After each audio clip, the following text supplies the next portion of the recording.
What's up everyone, welcome to Critical Hit, a video series where I talk about stories I love and leave you with something to think about in the process. Critical Hit isn't like a standard review. It's a journey of my growth through the stories I've experienced throughout my life.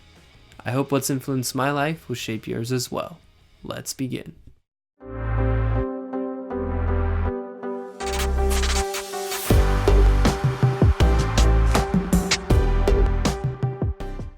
Spider-Man. I freaking love Spider-Man. I watched Into the Spider-Verse 3 times in theaters, including paying for my whole family to watch it with me, and then bought it on DVD and downloaded the digital copy onto my phone. My room has a Spider-Man poster and t-shirt on the wall, and cardboard cutouts attached to the ceiling. My locker shelf in high school was spray painted with Spider-Man icons. My gamer tag is Spider-Man. My custom bleached t-shirt is Spider-Man. My number registered on my phone is Spider-Man. Even my voicemail is Spider-Man. Hey man, this is Peter Parker. Sorry I can't take your call right now. I'm in a bit of a bind. Come back here, weapon. You can always try Mr. Stark. Okay, bye. I am Spider-Man. Observe this photographic evidence of me doing a backflip onto the ceiling to prove it. In case it wasn't clear, Spider-Man has left a deep impression on my life. But how and why, and do I need psychological help, you might ask? Great questions. I love Spider-Man for the man he is, both with and without the suit on. His personal life is relatable and tragic and inspiring, yet all the meanwhile he climbs up walls, dodges bullets, and swings through the air, delivering witty banter and blows to baddies harassing civilians on the streets of New York. But to best explain why Spider-Man is important to me and why you should listen to his story, I'd like to share my experience playing through Marvel Spider-Man on the PS4. Spoilers, I cried at the end. Actually, that's just a tease for later in the video. Right now I must insert a spoiler warning for the game though. If you haven't played this game yet, but we're planning on it, stop watching this video now, go play it for 3 days straight, and then come back and see what I have to say about it.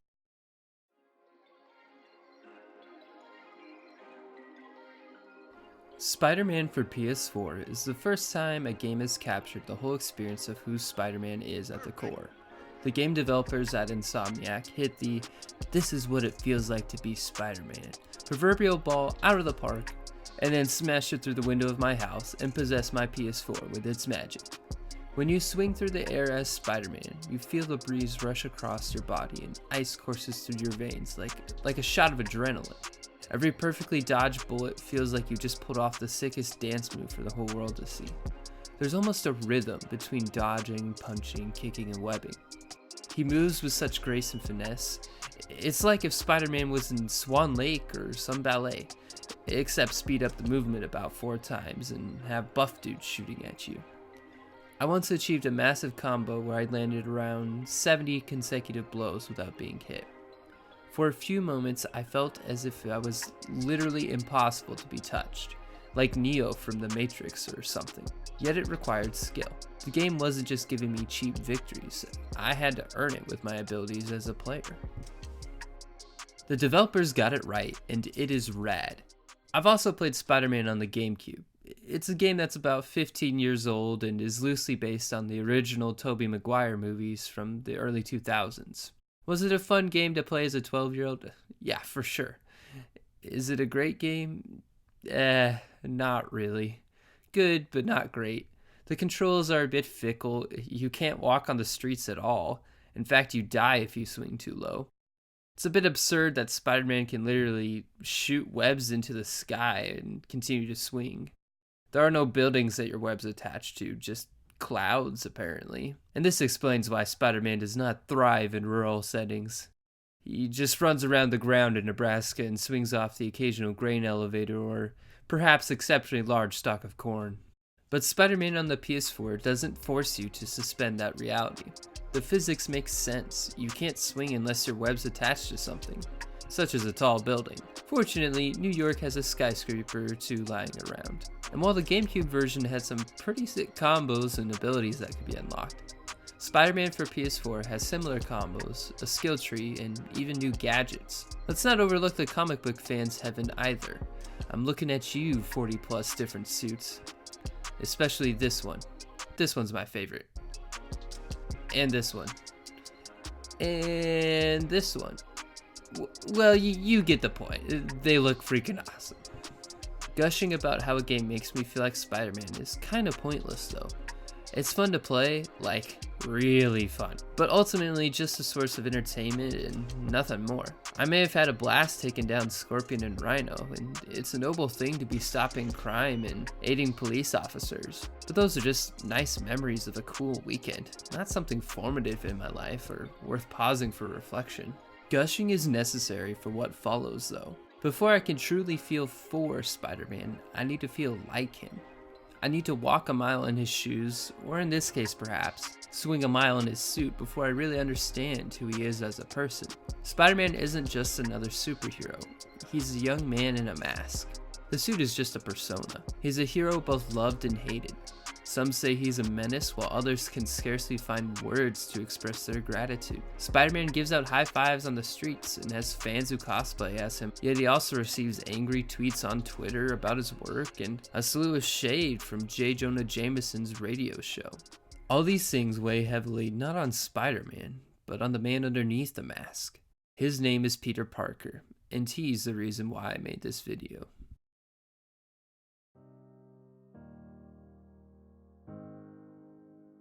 Peter Parker was just a nerdy high school science buff until, as happenstance would have it, he was bitten by a radioactive spider. The spider imbued him with superhuman powers. Suddenly, Peter could react faster than ever, sense danger when its presence was near, lift more weight than humanly possible, and even climb up walls. Most of us are familiar with his origin story as a superhero, but I need to clearly establish Peter's personal life growing up before moving forward. Just a nerdy high school science buff is far too generalized to describe his tragic history. His mother and father perished in a devastating accident at a young age. Peter subsequently went to stay with his Aunt May and Uncle Ben. Tragedy struck again several years later with the murder of his Uncle Ben. Peter lost all father figures in his life by the time he was just a teenager. It's just him and Aunt May now. He is left without a paternal role model and only the memory of a charge from his uncle, that with great power comes great responsibility. Peter is left alone at a young age to grapple with the responsibility of using his extraordinary powers to help those in need. There is no one else to bear the load with him. He keeps his power private. There is such a deep disparity between the burden that Peter bears and the lack of anyone else to share the load, or at least be an encouragement for him to continue bearing it. Though he has lost much in terms of family, Peter is incredibly blessed to have close friends. Enter Harry and MJ, Peter's two best friends. Harry Osborn and Peter share a love for science and its altruistic potential. Mary Jane Watson, or more affectionately known as MJ, is Peter's kind yet spunky red-haired friend. Peter and MJ begin dating after a while and have a long-standing relationship together. Not only that, but for the first time in his life, Peter has someone else to help bear the load. Peter tells MJ that he is Spider-Man. MJ becomes his confidant and greatest source of encouragement. Everything I've said up to this point isn't even present day in the game. It's all backstory communicated via interspersed dialogue and a few subtle hints. It gives players crucial background information without bogging them down with large efforts spent to past events. Present day Peter Parker is a much different man. He's in his early 20s and has been Spider-Man for 8 years now. He has millions of followers on Twitter, as Spider-Man of course, not as Peter Parker, and has become rather deft at his job as Spider-Man. Unfortunately, being Spider-Man doesn't pay the bills, so Peter also works as a lab assistant for Dr. Otto Octavius. Together they're developing technology, things like synthetic arms and other prosthetics, that will be a massive help to those with physical disabilities. In many ways, Otto has filled in the father figure role that Peter lost. Aunt May is doing just fine. She serves in some major capacities at a local homeless shelter run by a man named Martin Lee. Martin is an incredibly kind man and also fills in some of that father figure role for Peter. Crime is down, morale is high, the game starts, and Peter's life is honestly pretty awesome all things considered. Except there are two problems. He and MJ broke up 6 months ago, and the rent is due for his apartment. So life isn't exactly ideal, but still, it's not too bad overall. Over the course of roughly 20 hours playing through Peter's story, I can say with 100% certainty that life does not remain not too bad overall. It quickly becomes an emotionally and physically draining nightmare for Peter, and you, as the player, are invited to experience his pain alongside him. That doesn't sound like much fun, but trust me, the journey is worth it. In order to provide some context for Peter's various relationships in this game, I need to give a brief 1-minute summary of the game's storyline. Ready, go. A crime boss named Wilson Fisk is taken down in the opening sequence. His imprisonment means that other criminal groups can overtake New York in his absence, namely the Demons, who are raiding a bunch of Fisk establishments, stealing weapons, and in search of something called Devil's Breath. What initially seems to be a gang war turns into a devastating terrorist attack. The Demons bomb one of Mayor Osborn's, Harry's dad, one of his rallies, and begin attacking the city. What's worse is that Martin Lee, the founder of a local homeless shelter that May works at, seems to be behind it all as the Demons' leader. Lee eventually acquires Devil's Breath, which turns out to be a deadly bioweapon developed by Mayor Osborn himself. Thanks to Spider-Man though, Lee is brought down, and for a second, everything looks like it will go back to normal. That is until Otto Octavius, Peter's boss at work, goes mad with rage and wants to destroy Osborn also. Otto creates a massive prison break, freeing deadly criminals again into New York. He releases Devil's Breath into the city, and everything turns to chaos. Spider-Man must now take down supervillains, criminals, and even the man he esteemed more than anyone else in order to save New York. That's the gist of the story, but I also want to note that Spider-Man has some excellent storytelling beats that propel it forward. It's not perfect, but it's really good. Everybody is connected to someone else, and their actions are always either motivated by love or hate. Mayor Osborn hurt a lot of people trying to protect those he loved, hence why Martin Lee and Otto are so consumed with hatred towards this man. Spider-Man loves MJ, but is blinded by his desire to protect her that he doesn't realize what she actually needs from him. There are even subtle hints that could be missed, but help explain the story if you catch them. Sort of those aha moments. For instance, we find out that Otto has been developing the security system for the supervillain prison as a side job to earn some income for his lab. Wait, is this the raft? Are you doing work for the Supermax prison? Indeed. They're soliciting bids to modernize their security grid. Figured I'd try my hand. This seems inconsequential at the time, but it explains why Otto was able to create the breakout later on when he goes mad. If he created the security, he knows how to break it. I really enjoy stories that reward player intelligence for catching on to things like that, so mad props to the writers who worked on this game. The crux of Spider-Man's storyline hinges not on good story beats, but rather on relationships. Peter's relationships with Aunt May, MJ, Harry, Miles, Yuri, Martin Lee, and Dr. Octavius all play key roles in developing the story. They all interweave into a beautiful tapestry that is constantly being torn apart as it's being stitched back together. For every relationship success, there's another failure. I don't want to ignore some of Peter's relationships because they all matter in-game, but I also don't want to get bogged down by talking about events that aren't relevant to this video. For instance, Harry is most notable for his absence in Peter's life, so I won't spend much time talking about him. He's gone away to Europe to do research apparently. We find out in the final third of the game that Harry is not doing research, but is actually on the cusp of death with a genetic disease, and he never told Peter or MJ. That's not exactly good news to find out one of your closest friends is sick, in addition to New York being an absolute mess. Despite losing Harry, Peter has definitely gained a good friend in Yuri. She's police chief over at NYPD and is essentially business partners with Spider-Man. They keep in close touch and work together to fight crime. Peter often pulls out his Spider Cop persona around Yuri, and as much as she shakes her head at Spider-Man's goofiness, they both need each other to fight for what's good. You're in luck, Yuri. Your favorite tough but lovable grizzled seen-too-much detective is in town. What? No. You promised you wouldn't do that Spider Cop. Please, no.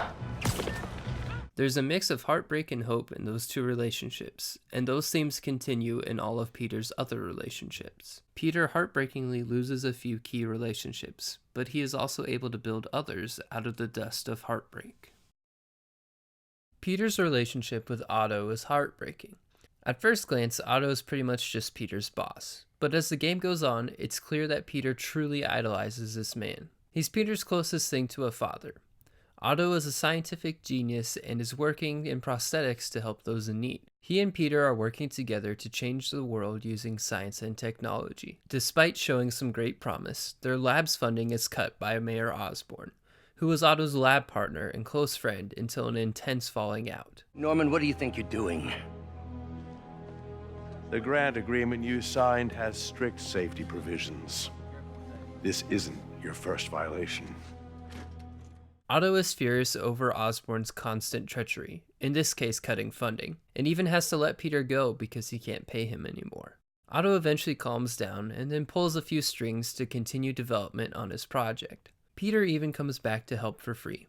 He loves Otto and his work that much. Otto took a chance on Peter. He's not willing to let down the man he admires so dearly. I remember the first day I interviewed here. Showed up with stains on my shirt, 10 minutes late from stopping a mugging. Still can't believe Doc hired me. Hope he doesn't regret it now. Otto and Peter are father and son. When it's revealed that Otto has a degenerative neural disease that will cause him to stop having control over his muscles, Peter instantly wants to help. I came here to work for you because of what you've got up here. And that's not going anywhere. So neither am I.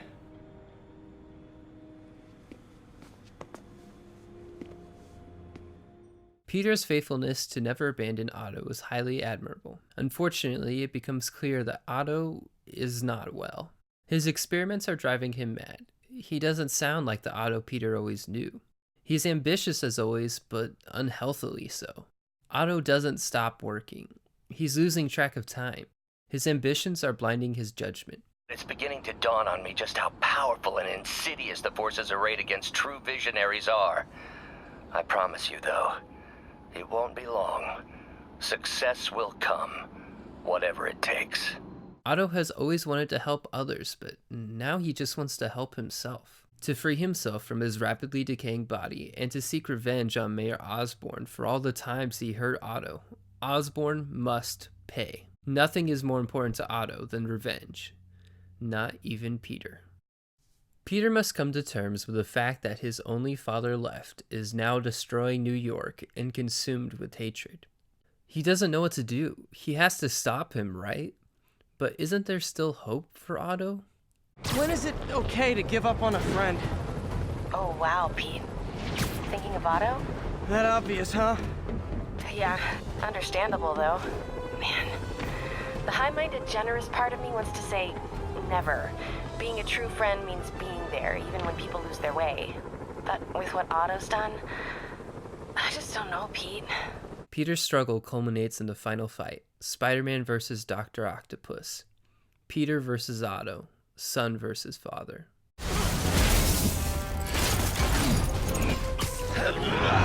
In the midst of delivering blows to each other, Peter confesses that he's always loved Otto. He's practically worshipped him. The man he knew would never be so evil. Otto refuses to listen and tells Peter that he knows he's Spider-Man. This whole time, Otto has been trying to kill him. He knew he was trying to kill Peter. Otto gave Peter one warning, but now if he won't back down, then Otto will not hesitate. He will kill his own son. You knew. I won't let you win. Peter is furious and takes Otto down. In their final moments together, Otto blames his madness on his experiments. He asks Peter for help. He reminds him of his promise to always be there for Otto. Please, Peter. That wasn't me. You said you'd never abandon me. Peter must walk away. He must ignore every instinct to regain the love of a father in order to bring Otto to justice. To be betrayed so deeply by someone so close is incredibly painful, but then to abandon the last straw of hope for that person is even harder. Peter realizes that his father is gone. Otto is dead. Perhaps he was never there in the first place. Otto represents an incredibly painful type of heartbreak. It's betrayal. To lose that which was good to corruption. Hatred consumed Otto and burned his relationship with Peter to ash. It's a similar scenario to Martin Lee, who was also a father figure of sorts for Peter, just not as dramatically. Both Martin and Otto allowed hatred toward Osborn to consume them, and it destroyed them both. Peter watched in horror as two men he held dear forsook all that made Peter admire them in the first place. Perhaps just as heartbreaking as betrayal is loss. We give a part of ourselves away in our relationships. The closer I am to someone, the more of myself I've invested into that person. That's why it hurts so much. When someone we know dies or moves away, that part of ourselves also dies or moves away. It's agonizing, which is why Peter's relationship with Aunt May is more heartbreaking than that of Otto. Not because it became so corrupt, but because it was so good and then stripped away from Peter. May is Peter's adoptive mother and closest kin. Her love, kindness, compassion, and indomitable spirit raised Peter. She is the reason why Peter fights for what is good, protects what he loves, and is of such noble character. Aunt May taught Peter that when you help someone, you help everyone. She is his guide when everything seems to be going wrong. After Peter loses his job, he also gets evicted from his apartment. He's literally homeless for the night, so May comes to his aid, offering him shelter and giving him some cash to get back on his feet.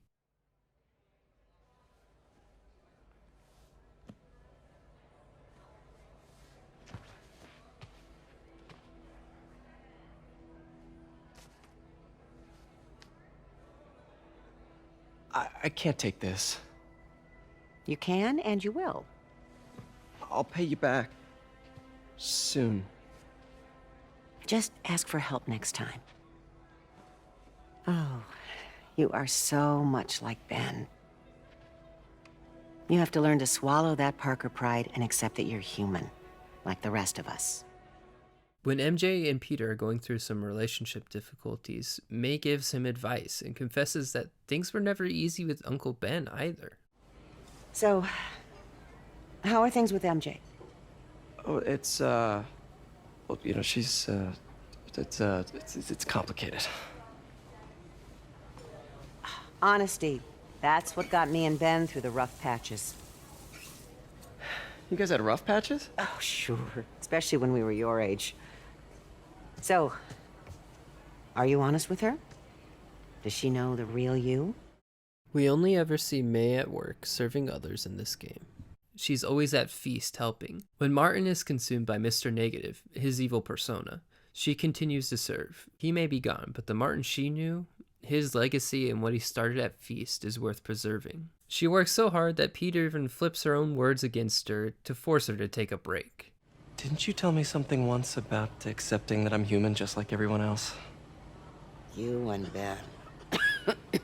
Masters at turning my own words against me. I am fine, Peter. She is Peter's family, and she is dying. When the Devil's Breath is released by Otto onto the public, May instantly gets to working overtime to help those who have inhaled it.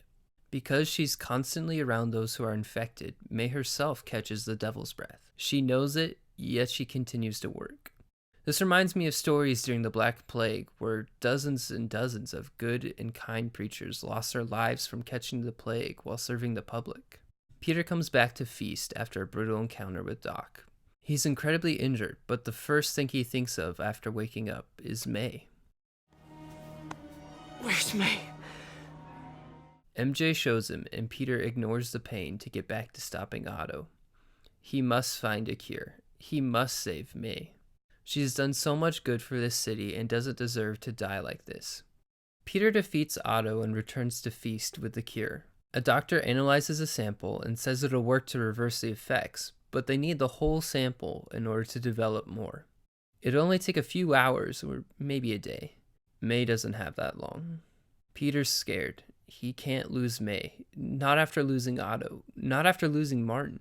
Not after losing Uncle Ben or his parents. Not May too. The cure is right there. He could use it on May, but then the sample would be gone. It would take several days to recreate it. By that time, it'll be too late to help others who have been infected. And there Peter stands, ready to use the sample on May. But he can't. He knows it's not what she wants.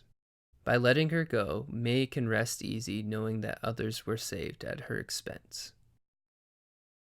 Peter collapses by her bedside and weeps as the screen fades to black and May's heart monitor flatlines. She is dead.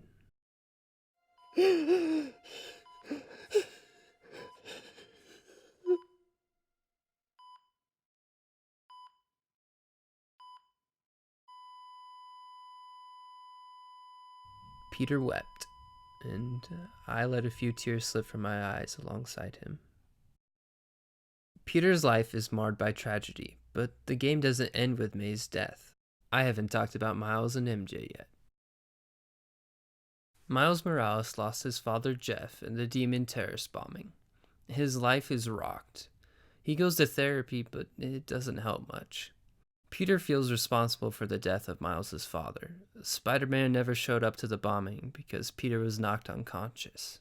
Peter not only feels responsible, but he's also one of the few people who understands the pain that Miles is going through. So he comes alongside Miles in a time of need. The relationship develops slowly. Miles is afraid and angry and in pain. Peter recommends that Miles volunteer at Feast. It helps, and Miles is very grateful. Peter sticks up for Miles and protects him as much as possible. The two have become brothers, more or less. As it turns out, Miles is also a huge fan of Spider-Man. Spider-Man saves Miles from getting mugged, and Miles practically flips out. Peter is protecting Miles, and Miles doesn't even know it. They have a brief exchange, and Spider-Man teaches Miles a lesson about fighting. All right, put him up. Seriously? Yeah, come on. First thing, don't let the adrenaline get to you. Breathe slow, breathe deep, relax. Hip square to your opponent. Okay, not only this time, just let me have it. Right on the jaw, okay? I can help. Oh, sorry. No. It's all good. He takes it to heart and is ready to fight on his own later in the game when things are desperate, and he needs to come through. Near the end of the game, Miles gets bit by an experimental spider similar to how Peter was bit. Miles gains superpowers. He reveals this to Peter at the end of the game, and then Peter reveals his own powers in turn. I think it's better that I just I show you. No. It's pretty weird, right?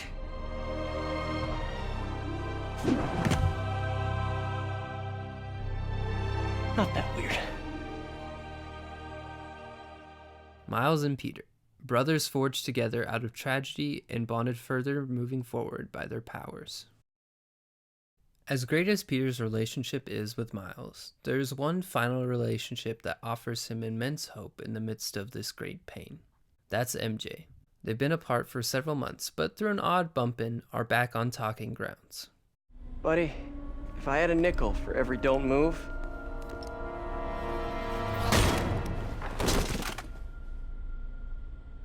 Hey, Pete. MJ? MJ is funny, kind, and works hard at her job. She's a reporter and wants her work to help others. Peter and MJ begin working together to restore peace to the city. She's an investigative informant for Spider-Man, essentially. They're partners, but not exactly romantically. They laugh about old times. You're never gonna let me live that one down, are you? Nope. The Great Dumpling Catastrophe. I still can't believe they evacuated the entire building. I know, and in January, too. Your neighbors hated me. But then tension grows once again in their relationship. MJ takes a lot of risks, breaking into heavily guarded areas where she could quite possibly be killed. She doesn't have any powers like Peter to bail her out if things go wrong. But she does it anyway. She needs to find key information in order to help them keep up with Leonardo. And Peter can't stand it. He's already lost his parents and Uncle Ben.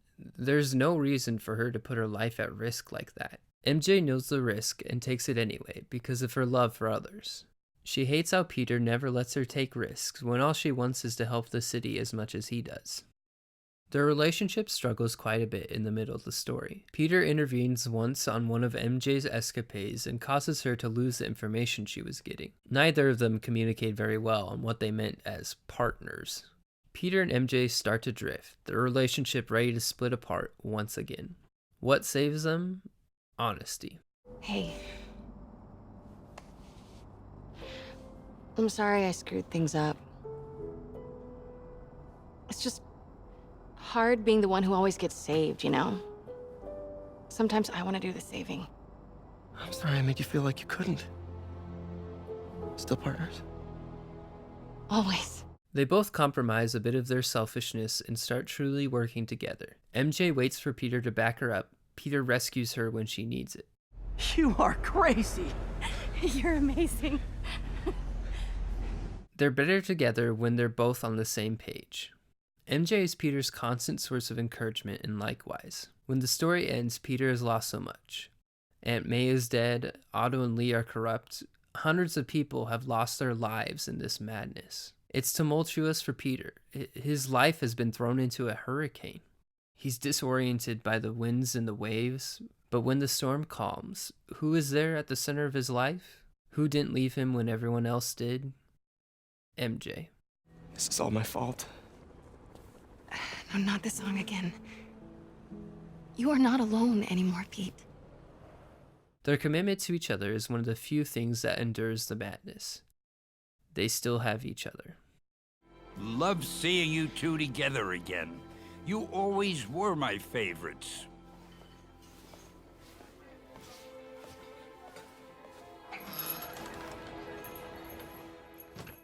I've talked a lot about Peter and his relationships and the tumultuous events in this story, but what about Peter himself? Our picture of him thus far is only in terms of his relationships. Who is the man underneath the mask? He's witty. Remember our first fight? Me so young and stupid, you just stupid. You love so much. Well, that's a matter of opinion. I mean, are there any standard metrics for how much talking one should do? And who determines the ideal ratio of talking versus not talking? Also, how would you measure it? Words per minute, syllables per second?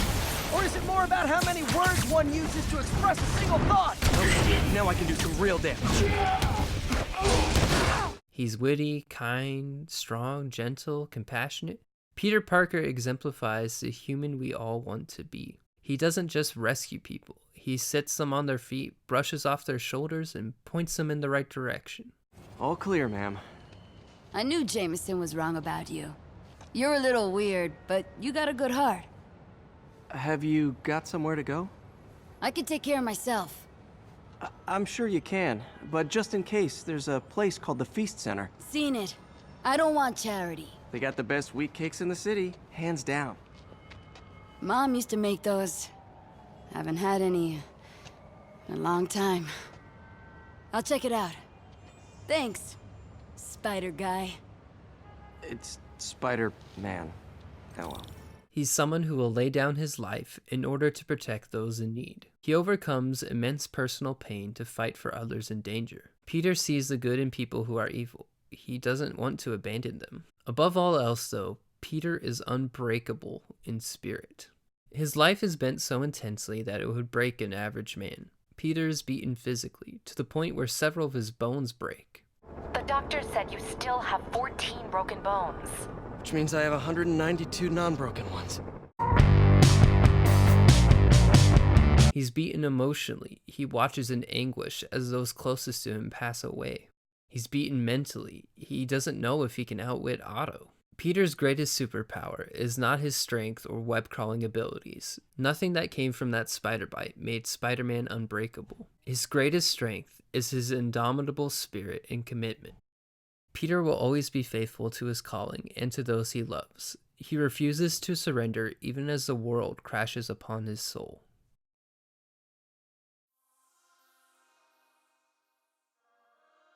And that, dear friends, is where we transition to what makes this game so inspiring to our daily lives. Spider-Man has a great storyline with some exceptional writing and vocal performances. It's a fun game, but let's set aside those for just a moment to see what we can learn from playing Spider-Man. First of all, never give up in the midst of difficulty. Life is hard. Bills are hard to pay sometimes, people lose their jobs, we experience deep personal pain and breakups. Those closest to us betray us, or just as worse, they pass away and leave us to fend without them. But here's the thing, Peter Parker experienced all of these, yet remained resilient. He never quit in spite of the pain. Even when he was at his lowest and felt inadequate or began blaming all the tragedies upon himself, he continued to fight.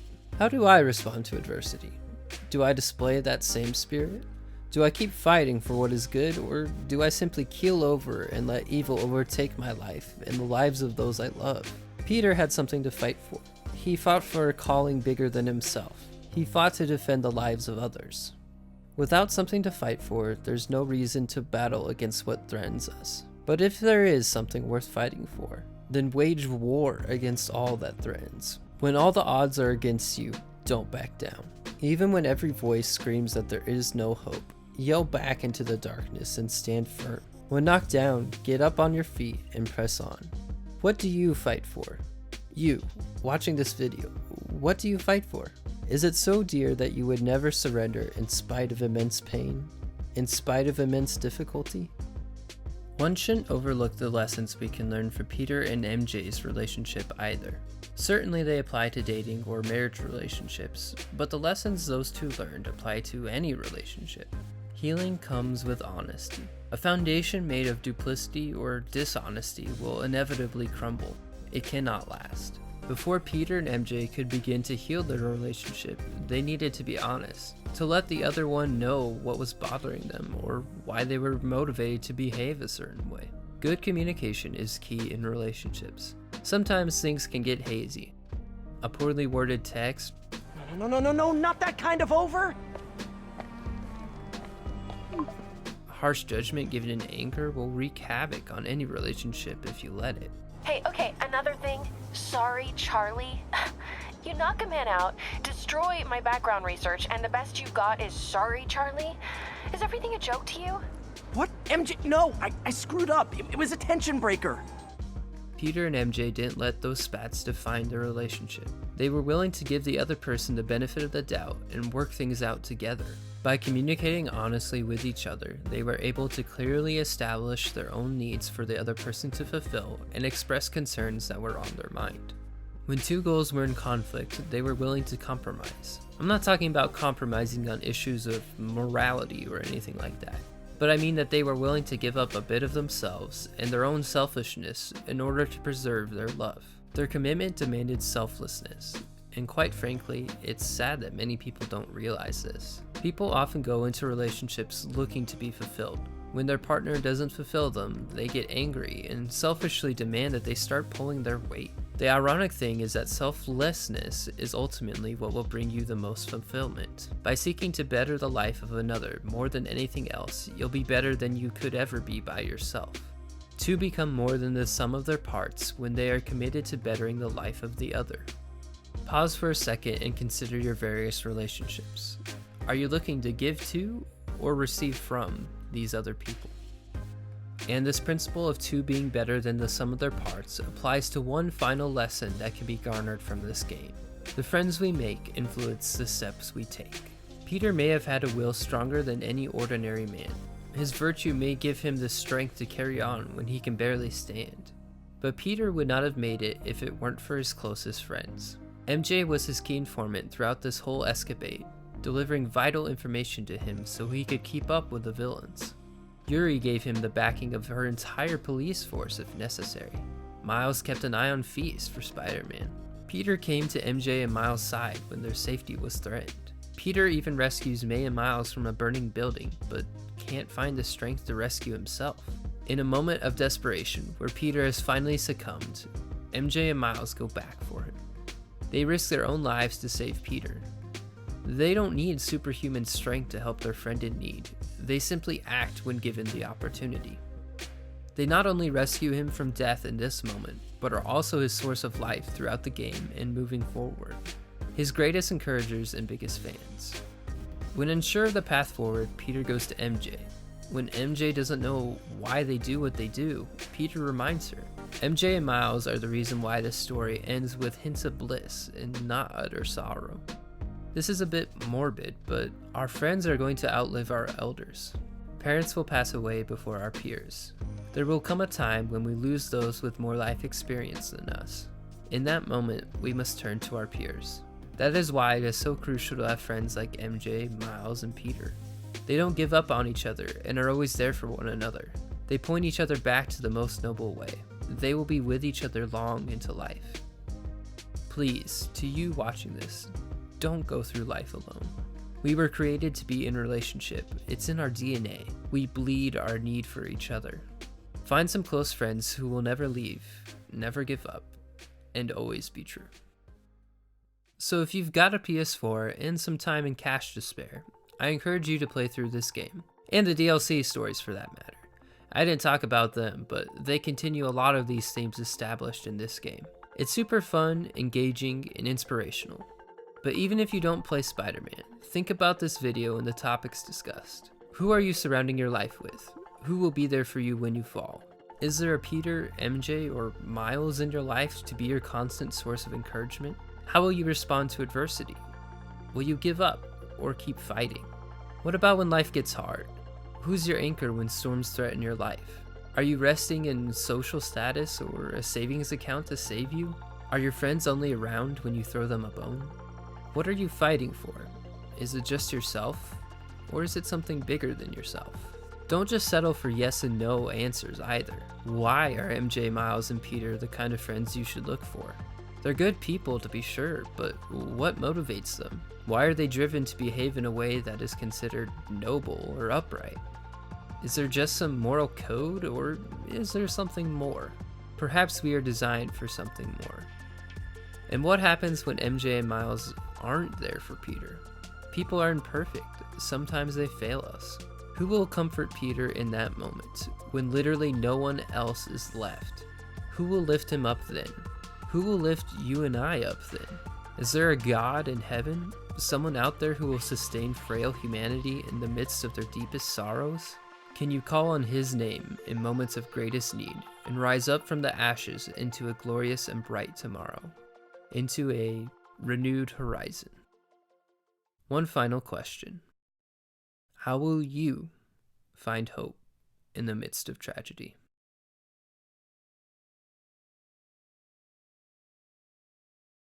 Hey guys, thank you so much for watching this video. If you enjoyed it or found it beneficial, then please give it a like. I know it was pretty long, so mad props to you if you stuck around for the whole thing. If some of the points raised in this video have got you thinking, then please leave a comment down below. I'd love to know that this type of content has people thinking a bit deeper about life. And finally, if you want to see more content like this, or maybe you're just curious to see where the channel goes as it continues to evolve over the next several months, then please consider subscribing. It helps the channel grow and builds a bigger community. Thanks again, have a great day, and God bless.